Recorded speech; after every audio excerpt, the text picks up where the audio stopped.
नमस्कार dear lovely students, I hope you all are well. तो बेटा आज हम हमारा हिंदी व्याकरण का चैप्टर पढ़ेंगे। ठीक है, हमारा हिंदी व्याकरण का न्यू चैप्टर स्टार्ट कर रहे हैं हम। Chapter number 3। चैप्टर का नेम है शब्द। ओके, इससे पहले हमने भाषा और व्याकरण पढ़ा था और वर्ण, वर्णमाला और मात्रा पढ़ी थी हमने। ठीक है, आज हम पढ़ेंगे शब्द। ठीक है, हमने जैसा कि पहले हमने पढ़ा है वर्ण। ठीक है, वर्ण दो प्रकार के होते हैं, शब्द और व्यंजन। ठीक है, वर्णों के मेल से ही क्या बनते हैं, शब्द बनते हैं। ओके, देखो वर्ण दो तरह के वर्ण होते हैं, स्वर और व्यंजन। ओके, ये मैंने आपके लिए एक एक्टिविटी बनाई है।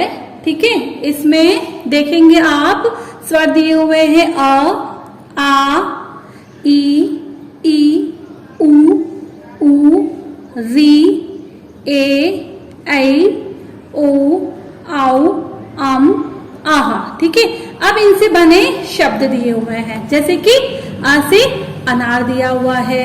ओके, आ से आम दिया हुआ है, ई से इमली।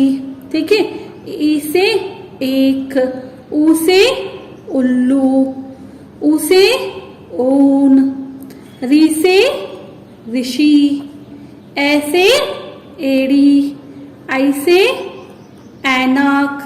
ओके, औ से औखली, औ से औरत, अंग से अंगूर और आह काली। ठीक है, ये जो आह है ये विसर्ग है। ठीक है, जैसा कि हमने पहले पढ़ा है।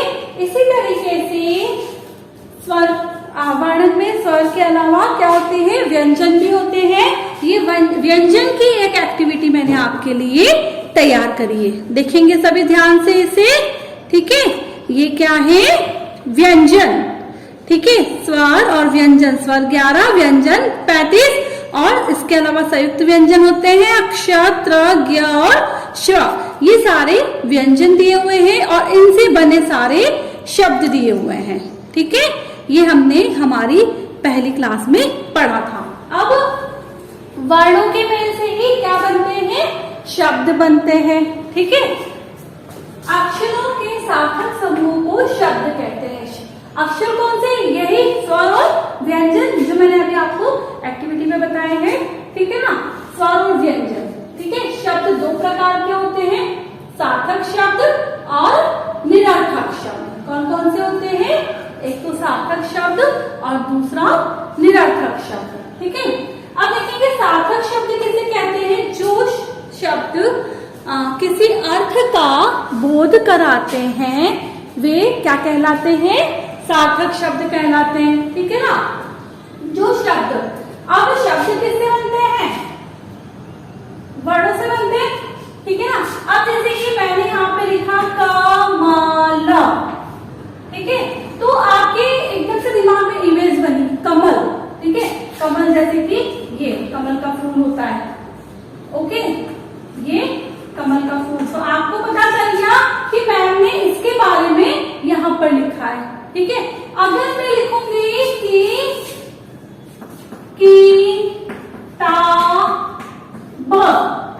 ओके, तो तब भी आपके दिमाग में एकदम से इमेज आएगी कि मैम हमें किताब के लिए कह रही है, मतलब कि ये किताब या कोई भी किताब। ठीक है ना, तो इसका मतलब क्या हुआ, इन शब्दों से कोई न कोई सार्थक अर्थ निकल रहा है। ओके, तो ये क्या कहलाएंगे, सार्थक शब्द कहलाएंगे, है ना। इनसे कोई न कोई अर्थ निकल रहा है, आपको पता चल रहा है कि मैम किसके बारे में आपसे बात कर रही है। ठीक है, अगर मैं कहूंगी पंखा तो आप देखेंगे ऊपर, है ना। हमारे रूम में कोई भी चीज है जिसके बारे में मैं कह रही हूँ, जैसे कि ये चौक है, आपको पता है, ये ब्लैक बोर्ड है, आपको पता है, मतलब कि इनका कोई न कोई अर्थ है, तो यह क्या कहलाएंगे, सार्थक शब्द कहलाएंगे। ओके, नेक्स्ट हमारा है निरर्थक शब्द। नंबर 2 है हमारा निरर्थक शब्द, जिन शब्दों का कोई अर्थ नहीं निकलता हो, है ना, जिनका कोई भी अर्थ नहीं निकलता है, ऐसे शब्द वो क्या कहलाएंगे, निरर्थक शब्द कहलाएंगे। ठीक है, अगर जैसे कि मैं आपको कह दूंगी टरमा, ठीक है, इसका कोई अर्थ निकल रहा है, नहीं, है ना, इसका कोई मतलब नहीं होता है।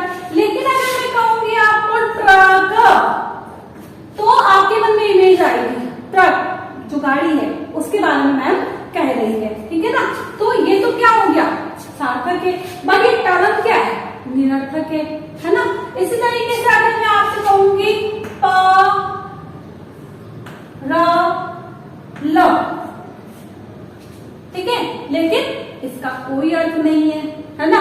अगर मैं आपसे कहूंगी स र ल, तो आपको पता चलेगा कि मैम सरल मतलब जो इजी है उसके बारे में बात कर रही है। तो आई होप आपको समझ में आ गया होगा सार्थक और निरर्थक के बीच में क्या अंतर है।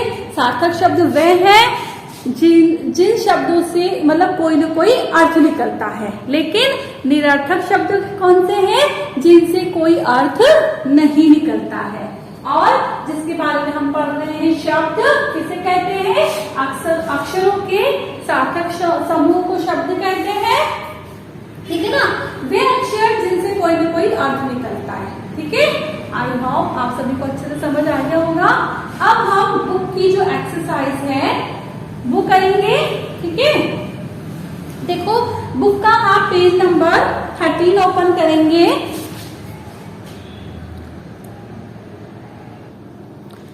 इसमें देखेंगे आप, आपका क्वेश्चन नंबर 1 तो दिया हुआ है, शब्द किसे कहते हैं। इसमें हमें परिभाषा लिखनी है जो मैंने अभी अभी आपको एक्सप्लेन करी थी कि अक्षरों के सार्थक समूह को शब्द कहते हैं, ठीक है। नेक्स्ट है अर्थ के आधार पर शब्द के कितने प्रकार है, उदाहरण देके बताना है, वो भी हमने अभी पढ़ा था। दो प्रकार है, सार्थक और निरर्थक। सार्थक में कौन से शब्द आएंगे, जिनका कोई न कोई अर्थ होता है, जैसे कि आपकी बुक में भी दिया हुआ है, भोजन, आदमी, सड़क, हवाई जहाज, ठीक है। और निरर्थक में कौन से शब्द आएंगे, जिनका कोई अर्थ नहीं होता है, जैसे कि मैंने अभी आपको बताया था। और इसमें भी दिया हुआ है वाणी, दामी, जनभो, कड़स, इनका कोई अर्थ नहीं है। नेक्स्ट क्वेश्चन है हमारा, सही और गलत का निशान लगाना है। सार्थक अक्षर समूह शब्द कहलाता है ना। सार्थक अक्षर समूह शब्द कहलाता है, क्या आएगा, यस राइट आएगा। नेक्स्ट है सार्थक व निरर्थक शब्द के दो भेद हैं, यस तो सही आएगा। नेक्स्ट है निरर्थक शब्दों से उचित अर्थ का बोध होता है, नहीं होता है, तो रॉन्ग आएगा, ठीक है। डेफिनेशन और ये जो टिक द करेक्ट है ये आप बुक में फिल करेंगे, बाकी का मैं आपको पीडीएफ भेजूंगी, पीडीएफ में से देख के आपको बुक में फिल करना है, ठीक है। समझ में आ गया सबको अच्छे से। एक बार फिर से आप पूरा चैप्टर रीड करेंगे।